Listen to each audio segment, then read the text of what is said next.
Hello दोस्तों, स्वागत है आपका अपने चैनल एग्जामिज़न पे। तो फिर से मैं हाजिर हूँ 5 जनवरी 2021 के इंपॉर्टेंट इवेंट्स के साथ। देखिए, आप सभी को पता है हमारी वीडियोस पेंडिंग रह रही हैं काफ़ी सारी। मैं ट्राई कर रहा हूँ कि जनवरी मंथ की जितनी भी करंट अफेयर्स की पेंडिंग वीडियो हैं वो 31 जनवरी तक कंप्लीट कर ली जाएँ। आप वीडियो हमेशा पूरा ध्यान से देखा करिए, क्योंकि लास्ट में आपको 2 क्वेश्चन के जवाब देने हैं। आज का पहला क्वेश्चन है, वर्ल्ड ब्रेली डे ये किस डेट को ऑब्जर्व किया जाता है? तो वर्ल्ड ब्रेली डे 4 जनवरी को ऑब्जर्व किया जाता है। कब? 4 जनवरी को। ये देख लीजिए, फ्रांस के एक पर्सन थे लुइस ब्रेल, उनकी याद में हर वर्ष 4 जनवरी को वर्ल्ड ब्रेली डे ऑब्जर्व किया जाता है। फर्स्ट वर्ल्ड ब्रेली डे कब मनाया गया था? तो 2019 मनाया गया था यूनाइटेड नेशन जनरल असेंबली द्वारा। जो लुइस ब्रेल थे उन्होंने जो ब्रेल लिपि होती है उसको इन्वेंट किया था। ब्रेल लिपि की वजह से ही जो विजुअली इम्पेयर्ड लोग होते हैं वो पढ़ने में सक्षम हो पाते हैं। तो लुइस ब्रेल की याद में हर वर्ष 4 जनवरी को वर्ल्ड ब्रेली डे मनाया जाता है। मनाता कौन है? तो United nation general assembly. United nation general assembly की बात करें तो 1945 में स्थापना हुई थी इसकी। हेडक्वार्टर है न्यूयॉर्क में। टोटल 193 मेंबर हैं यूएनजीए में। और यूएनजीए के हेड कौन है?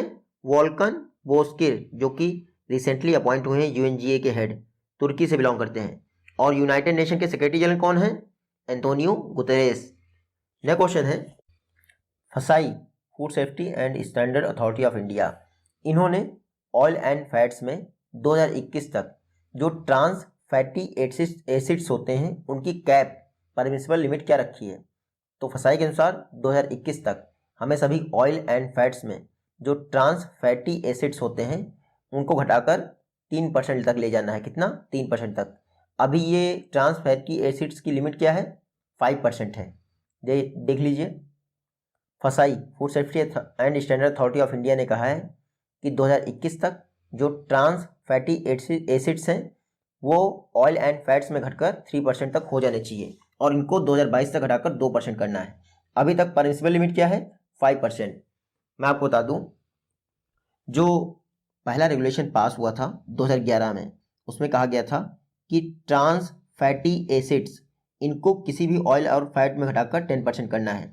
फिर फसाई ने कहा कि 5% किया जाएगा। अब कह दिया है इसको घटाकर 2021 तक 3% किया जाएगा और 2022 तक 2% किया जाएगा। WHO ने कहा है कि 2023 तक 2023 तक ट्रांस फैटी एसिड्स को एलिमिनेट करना है ऑयल एंड फैट्स से, क्योंकि इसकी वजह से हार्ट अटैक होता है। तो WHO का टारगेट याद रखिएगा 2023, और फसाई का अलग से याद रखिएगा। फसाई की बात करें तो 2011 में इसकी स्थापना हुई थी। फूड स्टैंडर्ड एक्ट 2006 के अंतर्गत इसकी स्थापना हुई थी। हेडक्वार्टर है न्यू दिल्ली में। चेयरपर्सन कौन है? रीता तेवतिया। नेक्स्ट क्वेश्चन है, नेशनल मेट्रोलॉजी कॉन्क्लेव 2021 को रिसेंटली किसने इनॉग्रेट किया है? तो नेशनल मेट्रोलॉजी कॉन्क्लेव 2021 इसको इनॉग्रेट किया है पीएम मोदी ने। किसने? पीएम मोदी ने। ये देख लीजिए, पीएम मोदी ने नेशनल मेट्रोलॉजी कॉन्क्लेव 2021 को इनॉग्रेट कर दिया है। इसको ऑर्गेनाइज कौन कर रहा है? तो न्यू दिल्ली स्थित council of scientific and industrial research की नेशनल फिजिकल लेबोरेटरी द्वारा नेशनल मेट्रोलॉजी कॉन्क्लेव को ऑर्गेनाइज किया जा रहा है। इस बार का इसका थीम क्या है नेशनल मेट्रोलॉजी कॉन्क्लेव का? Metrology for the inclusive growth of the nation. क्योंकि CSIR की जो लैब है वो इसको ऑर्गेनाइज कर रही है। तो CSIR के विषय में जान लेते हैं। Council of scientific and industrial research, सितंबर 1942 स्थापना हुई थी CSIR की। हेडक्वार्टर है न्यू दिल्ली में, और वर्तमान में डायरेक्टर जनरल कौन है CSIR के? शेखर सी मांडे। CSIR के प्रेसिडेंट कौन होते हैं हमेशा? तो प्राइम मिनिस्टर। जो भी प्राइम मिनिस्टर होगा वो इसका प्रेसिडेंट होगा। नेक्स्ट क्वेश्चन है, द इंटरनेशनल गीता महोत्सव, जिसकी शुरुआत रिसेंटली हरियाणा के कुरुक्षेत्र में हुई है, इसको रिसेंटली इनॉग्रेट किसने किया है? तो इंटरनेशनल गीता महोत्सव को इनॉग्रेट किया है जयराम ठाकुर, जो कि हिमाचल प्रदेश के कौन है? मुख्यमंत्री हैं। ये देख लीजिए, हिमाचल प्रदेश के चीफ मिनिस्टर जयराम ठाकुर द्वारा हरियाणा के कुरुक्षेत्र में इंटरनेशनल गीता महोत्सव इसका इनॉग्रेशन किया गया है।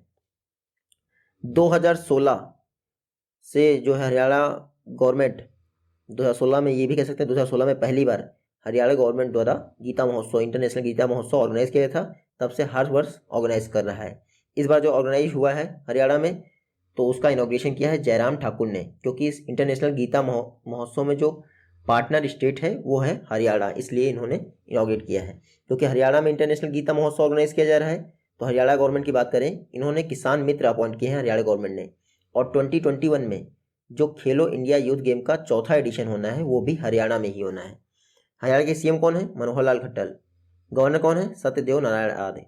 और ज्वाइंट कैपिटल क्या है? चंडीगढ़। आप याद रखिएगा। नेक्स्ट क्वेश्चन है, IREDA Indian renewable energy development agency, इन्होंने अपना थर्ड ब्रांच ऑफिस किस इंडियन सिटी में ओपन किया है? तो जहां आरबीआई का हेडक्वार्टर है वहीं पर इरेडा द्वारा अपना तीसरा ब्रांच ऑफिस ओपन किया गया है, यानी मुंबई। ये देख लीजिए, इरेडा ने अपना third branch office recently Mumbai में ओपन किया है। पर्पस क्या है? जितने भी कस्टमर हैं इरेडा के, बोरोवर्स हैं या फिर स्टेक होल्डर्स हैं, उनको उस रीजन में फैसिलिटी प्रोवाइड किया है इसके। अभी तक इरेडा का हेडक्वार्टर कहाँ था? न्यू दिल्ली में। इसके अलावा 2 ब्रांच ऑफिस थे इरेडा के, चेन्नई और हैदराबाद में। अब तीसरा ब्रांच ऑफिस कहाँ ओपन हो गया है? मुंबई में। तो आप ये देखिएगा, इरेडा का तीसरा ब्रांच ऑफिस मुंबई में ओपन हो गया है।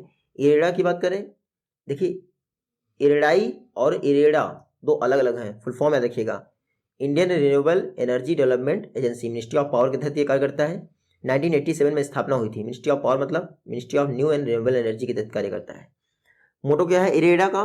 Energy for ever.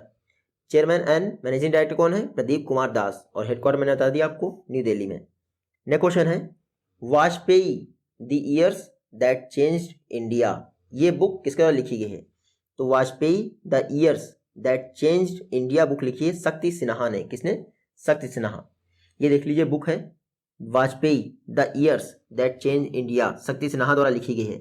शक्ति सिन्हा ये कौन थे? वाजपेयी जी जब प्राइम मिनिस्टर थे उस दौरान शक्ति सिन्हा जी सेक्रेटरी थे। तो आप याद रखिएगा, रिसेंटली पीएम जो फॉर्मर प्राइम मिनिस्टर थे अटल बिहारी वाजपेयी जी, उनकी 96th बर्थ एनिवर्सरी मनाई गई थी।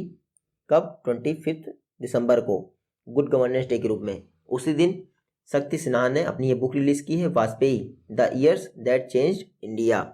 इस बुक को पेंगुइन रैंडम हाउस द्वारा पब्लिश किया जाएगा, जो कि 1985 में स्थापित हुआ था और न्यू दिल्ली में अभी भी स्थित है। नेक्स्ट क्वेश्चन है, किस इंडियन बैंक द्वारा इनफिनाइट इंडिया नाम का एक ऑनलाइन प्लेटफॉर्म लॉन्च किया गया है? तो पहले भी पढ़ा चुका हूं मैं। इनफिनाइट इंडिया लॉन्च किया है आईसीआईसीआई बैंक ने। किसने? ICICI bank. ये देख लीजिए, आईसीआईसीआई बैंक ने इनफिनाइट इंडिया प्लेटफॉर्म लॉन्च किया है।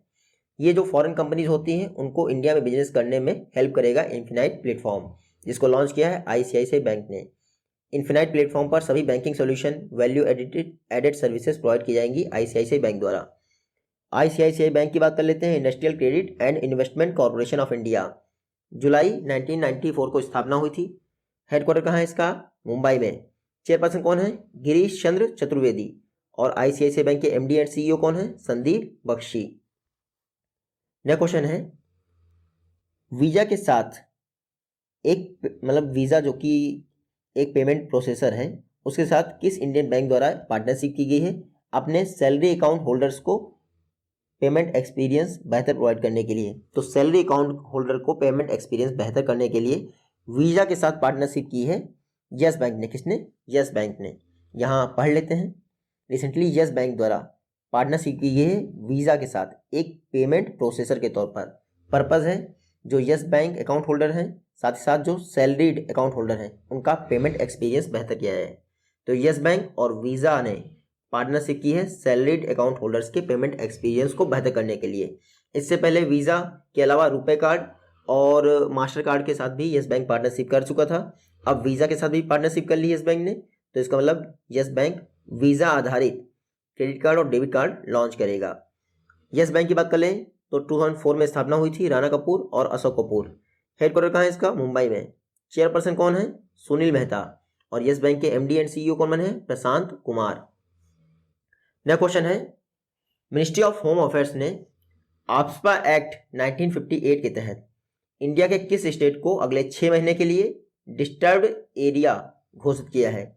तो मिनिस्ट्री ऑफ होम अफेयर्स ने नागालैंड को अगले 6 महीने के लिए AFSPA act, arm forces special powers act 1958 के तहत अगले 6 महीने के लिए डिस्टर्ब एरिया घोषित किया है। तो नागालैंड 6 महीने के लिए अशांत क्षेत्र घोषित हो गया है आफ्सपा एक्ट के तहत। ये देख लीजिए, ये है मैप में नागालैंड अगले 6 महीने तक अशांत एरिया घोषित कर दिया गया है मिनिस्ट्री ऑफ होम अफेयर्स द्वारा। क्यों? क्योंकि यहाँ पर उग्रवादी गतिविधियाँ चलती रहती थी। जो arm forces special power act है 1958 के तहत, अगर किसी भी रीजन को डिस्टर्ब एरिया घोषित कर दिया जाए तो वहाँ पर जो आर्म फोर्सेज होती हैं उनको छानबीन करने की काफ़ी सारी स्पेशल पावर मिल जाती हैं पब्लिक ऑर्डर को मेंटेन करने के लिए। Arm forces special power act जो इंडिया में लगाया था तो 1942 में जब क्विट इंडिया मूवमेंट स्टार्ट हुआ था तभी इसको लॉन्च किया गया था। 1963 से जब से नागालैंड ने स्टेटहुड दर्जा पाया है, यानी स्टेट का खिताब पाया है, तब से नागालैंड में आफ्ता लगा हुआ है। अब 6 महीने के लिए फिर से एक्सटेंड हो गया है। आपको याद होगा हॉर्नबिल फेस्टिवल, ये नागालैंड का ही फेमस फेस्टिवल है। एक पक्के पागा हॉर्नबिल फेस्टिवल होता है, वो कहाँ होता है? अरुणाचल प्रदेश में। नागालैंड के सीएम कौन है? नेफ्यू रियो। गवर्नर कौन है? RN रवि। और आफ्ता एक्ट के तहत 6 महीने का एक्सटेंशन नागालैंड में। नेक्स्ट क्वेश्चन है, तमिलनाडु हाई कोर्ट के चीफ जस्टिस कौन अपॉइंट हुए हैं? तो रिसेंटली 4 चीफ जस्टिस का अपॉइंटमेंट हुआ है हाई कोर्ट्स के। तो तमिलनाडु के बने हैं संजीव बनर्जी। कौन बना है? संजीव बनर्जी। ये देख लीजिए, प्रेसिडेंट द्वारा इंडिया के 4 हाई कोर्ट में चीफ जस्टिस का अपॉइंटमेंट किया गया है। आर्टिकल 217 के तहत प्रेसिडेंट जो है हाई कोर्ट में जजेस का अपॉइंटमेंट करता है। आर्टिकल 217 जो जजेस की अपॉइंटमेंट कंडीशन होती है उनके विषय में बात करता है। तो देखिए यहाँ से आप देख सकते हैं हाई कोर्ट जो जज होते हैं उनका अपॉइंटमेंट प्रेसिडेंट द्वारा किया जाता है। ये आर्टिकल है 214। और अगर सुप्रीम कोर्ट में यही अपॉइंटमेंट करना हो प्रेसिडेंट द्वारा तो आर्टिकल 124। तो डिजिट का हेर फेर हो जाता है, आर्टिकल सेम रहते हैं। रिसेंटली 4 सुप्रीम हाई कोर्ट के चीफ जस्टिस का अपॉइंटमेंट हुआ है। आप देखिएगा उड़ीसा के चीफ जस्टिस कौन है? Doctor S Muralidhar. तेलंगाना की कौन बनी है? तेलंगाना की फर्स्ट फीमेल चीफ जस्टिस बनी है हिमा कोहली। ये तो बहुत ही इंपॉर्टेंट हो गई। तेलंगाना की फर्स्ट फीमेल चीफ जस्टिस बनी है हिमा कोहली। तमिलनाडु के चीफ जस्टिस कौन बने? संजीव बनर्जी। और जम्मू कश्मीर एंड लद्दाख के कौन बने? पंकज मित्तल। देखिए इससे पहले जो तेलंगाना हाई कोर्ट के चीफ जस्टिस थे RS चौहान, अब वो उत्तराखंड हाई कोर्ट के चीफ जस्टिस बने हैं। तो ये 5 अपॉइंटमेंट हुए हैं रिसेंटली। नेक्स्ट क्वेश्चन है, ADB द्वारा किस इंडियन स्टेट में हॉर्टिकल्चर को एक्सपेंड करने के लिए $10 मिलियन का लोन एग्रीमेंट किया गया है? तो ADB ने हिमाचल प्रदेश में, कहाँ पर? हिमाचल प्रदेश में हॉर्टिकल्चर को प्रमोट करने के लिए या फिर डेवलप करने के लिए, एक्सपेंड करने के लिए $10 मिलियन का लोन एग्रीमेंट किया है इंडियन गवर्नमेंट के साथ। ये देख लीजिए ADB द्वारा गवर्नमेंट ऑफ इंडिया के साथ $10 मिलियन का लोन एग्रीमेंट किया गया है ताकि हिमाचल प्रदेश में हॉर्टिकल्चर को प्रमोट किया जा सके। देखिए एक प्रोजेक्ट रेडीनेस फिनांसिंग, ये एक फिनांस इनिशिएटिव है ADB का फिनांस इनिशिएटिव है प्रोजेक्ट रेडीनेस फिनांसिंग। इसी के तहत ये $10 मिलियन दिया जाएगा हिमाचल प्रदेश को हॉर्टिकल्चर को प्रमोट करने के लिए। तो नई नई production technologies Himachal Pradesh government develop करेगी इस $10 मिलियन से। तो हॉर्टिकल्चर को एक्सपेंड करने के लिए ADB ने हिमाचल प्रदेश को $10 मिलियन दिए। 10 मिलियन की बात कर रहा हूँ, बिलियन नहीं। हिमाचल प्रदेश की बात करें तो शिमला समर कैपिटल है, धर्मशाला विंटर। CM कौन है? जयराम ठाकुर, जिन्होंने इंटरनेशनल गीता महोत्सव का इनॉग्रेशन किया है। गवर्नर कौन है? बंडारू दत्तात्रेय। उसके अलावा हिमाचल प्रदेश में एक सोलांग वैली नेशनल पार्क है, पिन वैली नेशनल पार्क है, और कुछ दर्रे हैं फेमस जैसे रोहतांग पास, सिपकेला पास और बारालाचा पार्क। ये जो है हिमाचल प्रदेश के फेमस दर्रे हैं। कुछ दिन पहले ही ADB ने मेघालय को $231 मिलियन, कितना? $231 मिलियन दिया था पावर जनरेशन कैपेसिटी को इन्हांस करने के लिए। नेक्स्ट क्वेश्चन है, DRDO द्वारा अपना 63rd foundation day recently observe किया गया है। आपको तो DRDO एस्टेब्लिश कब हुआ था? तो 1958 में। कब? 1958 में DRDO एस्टेब्लिश हुआ था। ये देख लीजिए 1 जनवरी 1958 DRDO को एस्टेब्लिशमेंट किया गया था। रिसेंटली DRDO ने अपना 63rd फाउंडेशन डे बनाया है। इस बार 2021 में जो DRDO का फाउंडेशन डे था उसका थीम क्या था? एक्सपोर्ट। क्या था थीम? एक्सपोर्ट। मेन पर्पज है एक्सपोर्ट को प्रमोशन करना। उसके अलावा गवर्नमेंट ऑफ इंडिया ने रिसेंटली आकाश मिसाइल सिस्टम के एक्सपोर्ट का अप्रूवल दे दिया है। ये भी मैंने आपको पढ़ाया है। आकाश मिसाइल की रेंज क्या है? 25 किलोमीटर। लो मतलब कि आप ये कह सकते हैं कि surface to air missile system है, लो लेंथ में, हाई लेंथ का नहीं है। कुछ समय पहले ही जो हेमंत कुमार पांडे हैं उनको DRDO के scientist of the year award से भी सम्मानित किया गया था। तो ये 2 फैक्ट याद रखिएगा, हेमंत कुमार पांडे DRDO के साइंटिस्ट ऑफ द ईयर और आकाश मिसाइल सिस्टम एक्सपोर्ट के लिए। DRDO स्थापना में बता दिया आपको 1 जनवरी 1958। हेडक्वार्टर न्यू दिल्ली में है। DRDO के चेयरपर्सन कौन है? G सतीश रेड्डी। और DRDO का मोटो क्या है? Strength origin is in knowledge.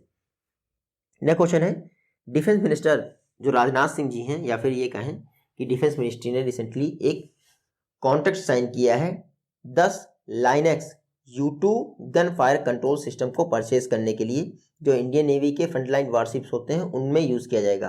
आपको बताना है ये जो डिफेंस मिनिस्ट्री ने कॉन्ट्रैक्ट साइन किया है किस PSU के साथ किया है। तो डिफेंस मिनिस्ट्री द्वारा रिसेंटली BEL के साथ, किसके साथ, BEL के साथ एक कॉन्ट्रैक्ट साइन किया गया है 10 Linux U2 gun fire control system के लिए। ये देख लीजिए, इंडियन नेवी या फिर देख सकते हैं डिफेंस मिनिस्ट्री ने भारत इलेक्ट्रॉनिक्स लिमिटेड के साथ एक कॉन्ट्रैक्ट साइन किया गया है ताकि इंडियन नेवी के लिए जो भी फ्रंट लाइन वॉरशिप हैं उनके लिए 10 Linux U2 gun fire control system खरीदा जा सके। लाइनेक्स सिस्टम आप सभी को पता है इंडिया में ही डिज़ाइन और डेवलप किया गया है PM मोदी के आत्मनिर्भर भारत विजन के तहत।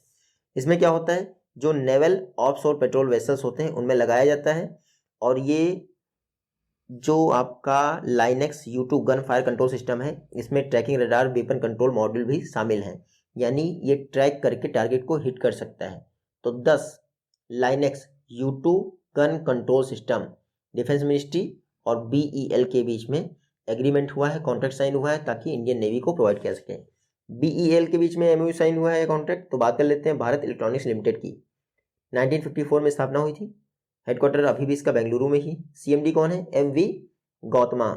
और कुछ समय पहले याद होगा लेजर डेजलर्स के लिए भी इंडियन नेवी और BEL में ही समझौता हुआ था। नेक्स्ट क्वेश्चन है, गवर्नमेंट द्वारा जो पारदीप पोर्ट है उसको वर्ल्ड क्लास पोर्ट बनाने के लिए कितने फंड का अप्रूवल दिया गया है। तो गवर्नमेंट ऑफ इंडिया ने पारदीप पोर्ट को वर्ल्ड क्लास पोर्ट बनाने के लिए 3000 करोड़ का अप्रूवल दिया है। कितना, 3000 करोड़। ये देख लीजिए, गवर्नमेंट ऑफ इंडिया ने पारदीप पोर्ट को वर्ल्ड क्लास पोर्ट कैटेगरी में शामिल करने के लिए या फिर कन्वर्ट करने के लिए 3000 करोड़ का अप्रूवल दिया है। पारदीप पोर्ट ओडिशा में स्थित है और इंडिया के जो 12 मेजर पोर्ट हैं उनमें से एक है। पारदीप पोर्ट के विषय में बात कर लें तो ये एक नेचुरल यानी प्राकृतिक बंदरगाह है और एक डीप वाटर पोर्ट है। यहाँ पे देखिएगा ओडिशा के ईस्टर्न कोस्ट पे है, महानदी के मुहाने पर।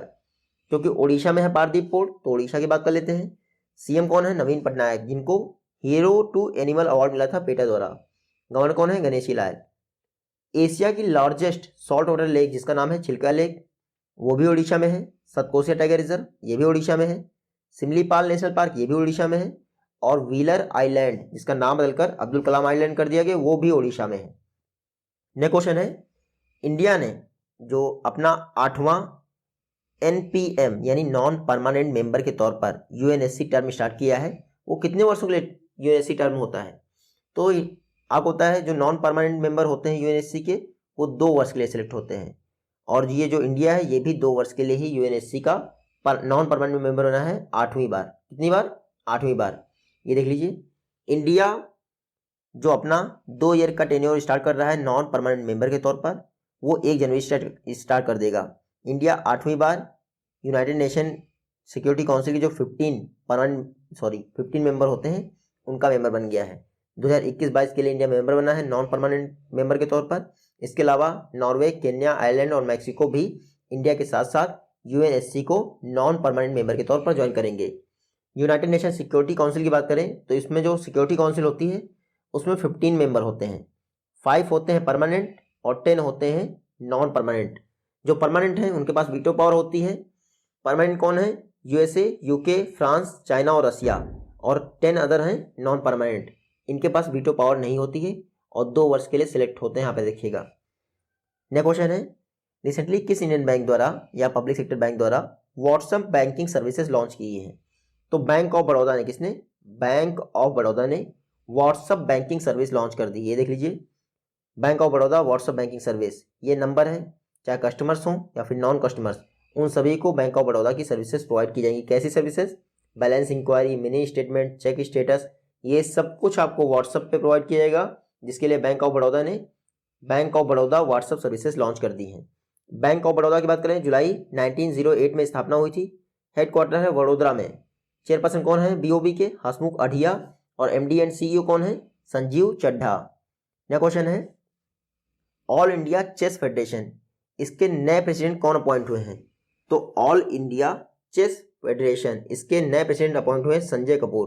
कौन, संजय कपूर, यहाँ देख ले सकते हैं, ये हैं संजय कपूर, ये ऑल इंडिया चेस फेडरेशन के नए प्रेसिडेंट अपॉइंट हुए हैं। उसके अलावा भारत चौहान सेक्रेटरी बने हैं। संजय कपूर ने प्रेसिडेंट के तौर पर किसको रिप्लेस किया है? तो PR वेंकटरामा राजा, किसको रिप्लेस कर दिया है? PR वेंकटरामा राजा को रिप्लेस कर दिया है। ऑल इंडिया चेस फेडरेशन के प्रेसिडेंट बने हैं संजय कपूर। तो ऑल इंडिया चेस फेडरेशन की बात कर लेते हैं। 1951 में स्थापना हुई थी, हेडक्वार्टर है चेन्नई में। तो अब ऑल इंडिया चेस फेडरेशन की बात करी है तो वर्ल्ड चेस फेडरेशन की बात कर लेते हैं। 1924 में इसकी स्थापना हुई थी। लोसाने स्विट्जरलैंड में वर्ल्ड चेस फेडरेशन का हेडक्वार्टर है। और आर्केडी डोरकोविक रशिया के हैं, ये कुछ समय पहले ही वर्ल्ड चेस फेडरेशन के प्रेसिडेंट बने हैं। लास्ट क्वेश्चन है, ये है फेमस पर्सनालिटीज। विलास पाटिल उनदालकर, इनका निधन हो गया। और अनिल पंचुरन, इनका भी निधन हो गया। ये देख लीजिए, विलास पाटिल उनदालकर ये जाने माने कांग्रेस पार्टी के MLA थे और महाराष्ट्र गवर्नमेंट में कैबिनेट मिनिस्टर रह चुके थे। विलास पाटिल उनदालकर, रिसेंटली इनका निधन हो गया। उसके अलावा मलयालम के पोएट यानी कवि अनिल पंचूरन, इनका भी निधन हो गया कोविड-19 से। तो ये 2 डेथ हो गई थी, इनको याद रखिएगा आप। ये आज की वीडियो से क्वेश्चन है। आई होप कि आप इन दोनों का ही जवाब दे पाएंगे। जल्दी मिलते हैं आपसे नेक्स्ट वीडियो में, तब तक के लिए टेक केयर, गुड बाय।